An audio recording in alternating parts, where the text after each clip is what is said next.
This is the side we use the beauty sponge, or we applied using the beauty sponge, and this is the side we applied our foundation using the foundation brush. I'll let you be the judge on which side you prefer. Depending on the type of way of makeup you're going for, you can use any of this for your makeup application. Hello beautiful people, welcome back to the channel. If you're new here, hi, I'm Sindy Akpolo. Welcome to the channel. In today's video, I'm going to show you how to apply your foundation as a beginner, especially if you have oily skin, large pores, and textured skin. I'm going to go into details on how you can apply your foundation on your skin so your foundation does not move or does not separate or does not clog your pores, especially if you have oily skin, large pores, and textured skin. And if that sounds like a video or a tutorial you're most interested in watching, do well to click the subscribe button if you're not subscribed already. Turn on the post notification bell to get notified of my new uploads on this channel, and also give this video a like, and let's get into the video. Alright, first thing first, as a beginner, you need to understand and know your skin type. This will help you when determining or picking your primer, right? And for the primer, you want to go with the primer that is suitable for your skin type, which is very important. As an oily skin girl with large pores and textured skin, you need to use a primer that is suitable for your skin type, right? Now, for the rest of the details, you need to understand that there are different types of primers for oily skin, large pores, and textured skin, or that suits any of these categories or all of the categories, right? There is a matte primer, and there is also the blurring primer, or other names of primers that tend to attend to any of the skin specificity. For this case, I'm going to be using a mattifying primer, and the reason I'm using a mattifying primer is because I tend to produce oil on my T-zone area, especially on the around the center of my face, the mid part, or the mid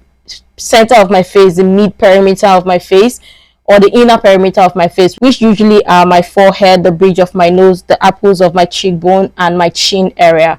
These are where I tend to produce oil the most, and for this case I'm going to be using a mattifying primer. In some cases I tend to use a blurring primer, especially when I want to blow out my pores, and that works great or best if you have large pores, and also if you have textured skin and your textured skin are prominent. But if you just want to go ahead to apply your makeup, to mattify your makeup without blurring out or covering out some part of your face, you can always use a mattifying primer. It does a decent job or a good job. Now, before you apply your foundation, you want to always make sure to use a primer. Do not skip applying a primer, because a primer serves as a barrier between your skin and makeup. Don't forget that, or don't omit that. Many people tend to mistake that whenever they want to apply their foundation, and wonder why most of the time their makeup don't sit on their skin. That's because they haven't done the base work, which is usually going over or using a primer. So for that, I'm going to apply my primer on the areas where I tend to produce oil the most: the inner perimeter of my face, my forehead, the apples of my cheek. These are where I tend to produce oil the most, my chin area, as well as the bridge of my nose.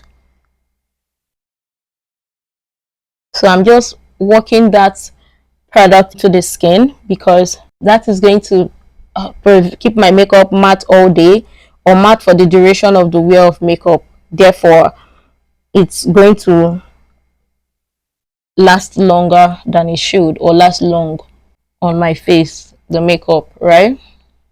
Alright, and now I'm going to allow the primer to sit on my skin for a while before going over to apply the foundation. For this, we're going to go on to apply the foundation. First thing first, before applying your foundation, or before buying or getting any foundation, you want to understand your skin type, your skin tone, and your undertone. These play vital roles in determining the type of foundation you should get that matches your skin concerns. Now, what do I mean when I talk about a skin type, or what do I mean when I talk about skin type? Skin type falls between the range of oily skin, dry skin, combination skin, normal skin, and even sensitive skin in some cases, right?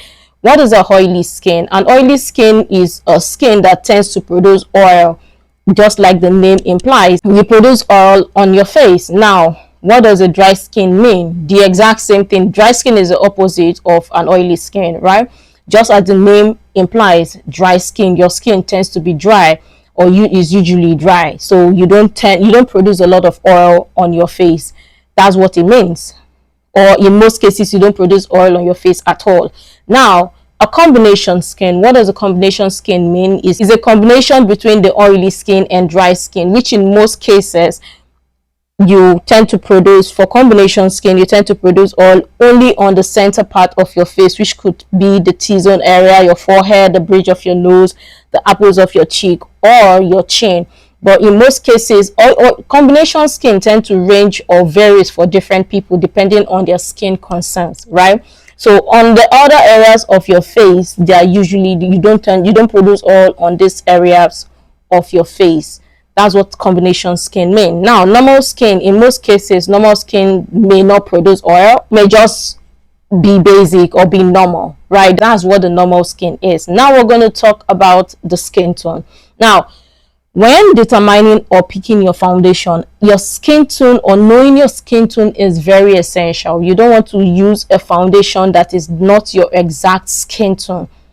It's going to look like a mask. And the most important thing when wearing your makeup is to know that makeup is not supposed to look like a mask. It is rather supposed to enhance your facial features, right?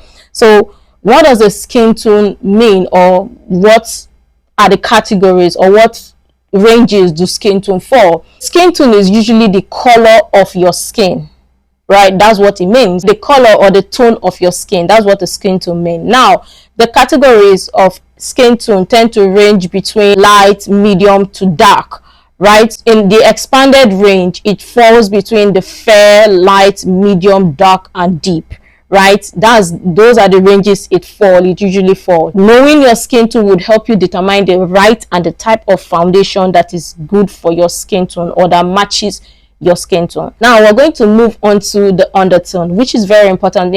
In this case, undertone and skin tone, they are very important. They are a common denominator or important factors when picking your foundation. What does the undertone mean? Undertone is the hue underneath your skin, so the color underneath your skin. What is the color underneath your skin? In some cases, there are so many ways, or if you go check online, there are so many ways to determine your undertone, which we're not going to get into that because I think that's a lengthy whole topic on its own. But to know the range of undertone you fall in, or your undertone category or specification, undertone falls between the neutral, warm, and cool. Now these three are very important, so every foundation that you pick falls under the skin tone category and the undertone category. When you pick the right foundation for your skin tone that matches your undertone as well, it blends to your skin and it doesn't create or look like a mask. Because a makeup isn't supposed to, again, I'm going to repeat it, because a makeup doesn't, or the essence of wearing makeup is not supposed to look like mask. Yes, it is makeup, but it's supposed to enhance rather than looking like a covering cast or looking like a mask on your face, if you get what I mean, right? So when you understand these three things, then it will aid in the picking or the determination of the type of foundation you should use on your skin or that matches your skin. All right, to start with the foundation, we're going to be using the Clinique Even Better foundation. Now, before applying my foundation, one thing to note is you shouldn't go direct to apply your foundation on your face or on your skin. You want to apply the foundation at the back of your hand, which is very important. And to do so, I'm going to do 1 or 2 drop or have a pump at the back of my hand. To apply the foundation, now we're going to use 2 different tools to apply the foundation based on preferences. Since people prefer to use different tools to apply their makeup, and I'm sure lots of you must have seen either of these tools. This is a makeup brush and this is a beauty sponge. Now I'm going to use on one side of my face to apply using the beauty sponge, and I'm going to use on one side of my face using the foundation brush, right? And one thing to note is, if you're going to use a beauty sponge, do not use a beauty sponge that is dry. I'm going to say it again. If you're going to apply your foundation using a beauty sponge, do not use a beauty sponge that is dry. Now what you want to do is to wet your beauty sponge using water and use the paper towel to tap off the excess water. Do not use a wet beauty sponge to blend. Do not use a dry beauty sponge to blend. You want to make sure your beauty sponge is damp enough to blend. not damp enough or not wet enough dripping water. Now this is my beauty sponge. It is damp and is not dripping water. It's good enough to blend. Depending on the type of wear of makeup you're going for, if you want a fuller coverage wear of makeup, you can use a foundation brush, and if you want a more skin like foundation application or foundation blend, use a beauty sponge. To apply my foundation, I'm going to be using a foundation brush. This is a flat foundation brush to apply my foundation.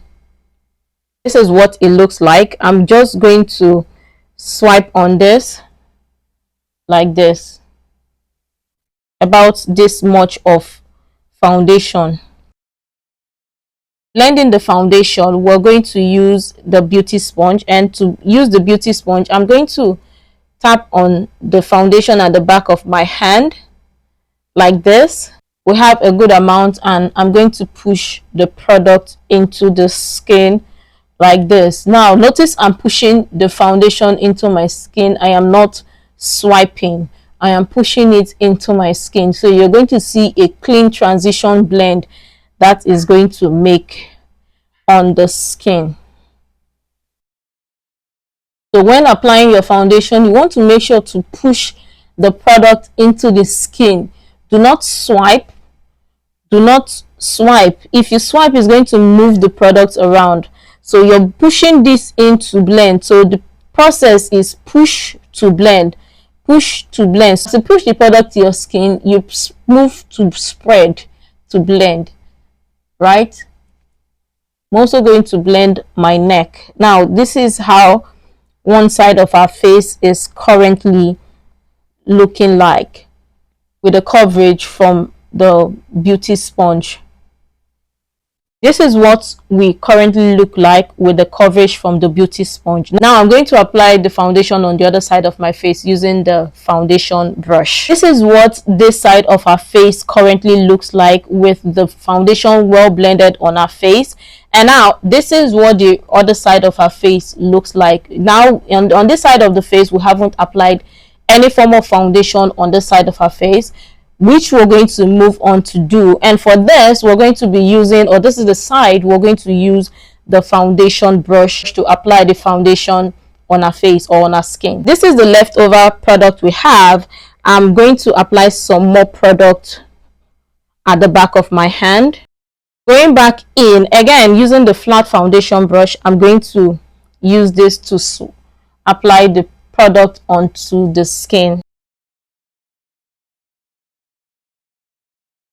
To blend the foundation, I'm going to use the foundation brush, tap on the foundation product at the back of my hand. Something I forgot to mention is the essence of applying foundation at the back of your hand is to warm up the product, and this gives you a bit of control on the amount of products you apply on your face, so you don't apply way too much product than you need or way too much foundation product than you need so for the specific type of makeup you're going for. Because one thing is, if you apply way too much foundation from the beginning, and as a beginner, if you don't know how to blend it, it's probably going to separate or cause your makeup underneath to separate or ruin your makeup in most cases.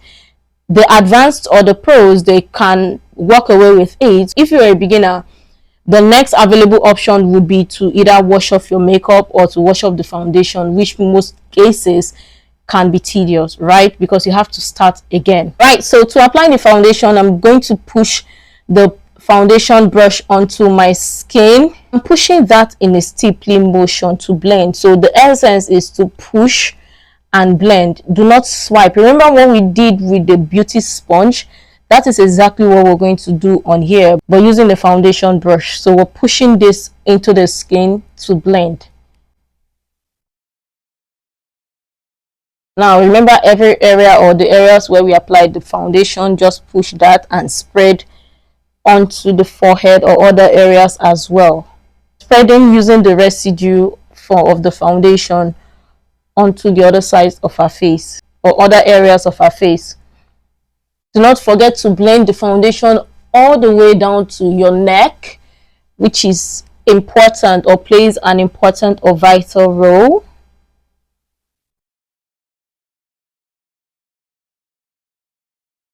So now this is what our face is looking like with the foundation all blended on our face. Now on this other side, we blended using the foundation brush. and on this other side we blended using the beauty sponge. Now both sides, I'm gonna let you be the judge on which of the sides or which side you prefer. This is the side all blended, or this is the side we blended using a beauty sponge, and this is the side we blended using a foundation brush.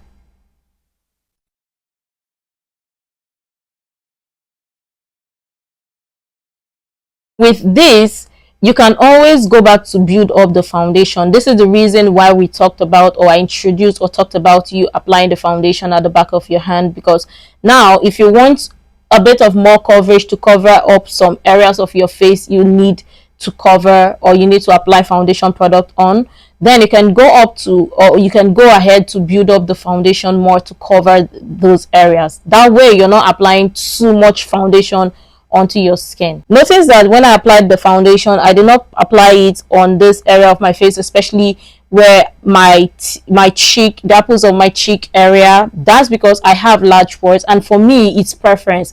I usually, in most cases, I don't apply foundation on this area. If it's matte foundation, I don't really apply matte foundation on this area. Using the beauty sponge, I'm just going to push the product on here like so. Remember what we did earlier. I'm pushing the product on my pores. So this foundation itself, the reason I love using this foundation is because it doesn't clog up my pores. It's skin like, it's evens and correct, right? That's what it reads, and it's really good for oily skin and second to none. Now I've gone ahead to apply the foundation on the apples of my cheek area. You see, that made a subtle difference, right? In most cases I tend to apply, but in some cases I don't. But in this case, because you are a beginner, I'm showing you how that works. Now remember the side we used a foundation brush. I'm going to also do that to apply and push the product onto the skin, to my pores. I'm pushing it in. This way you're using the light amount or light stroke amount on the face, so it's not going to clog up your pores, or it's not going to settle on your pores. All right, now so this is what we currently look like with the entire foundation application on our face. This is the side we used the beauty sponge, or we applied using the beauty sponge, and this is the side we applied our foundation using the foundation brush. I'll let you be the judge on which side you prefer. Depending on the type of wear of makeup you're going for, you can use any of this for your makeup application. They both work fine. So I hope you learned one or two with the foundation application, or you learned the basics of how to apply your foundation, especially as a beginner with oily skin, large pores and textured skin. That's it for the foundation application tutorial. I hope you enjoyed this tutorial, or you learned one or two from this video. Do well to leave your makeup recommendations in the comment below if you have questions or if you have thoughts. I love you to share your thoughts in the comment section below. And if you're not subscribed to the channel, do well to hit the subscribe button to stay subscribed to this channel. Turn on the post notification bell to get notified whenever I upload or post new content here on this channel. And give this video a like, and share this video with someone who you think might need to hear this, or who you think might need this tutorial, or is having troubles blending their foundation or applying their foundation. And make sure to also check my other makeup tutorials on this channel. And until next time, see you in the next video.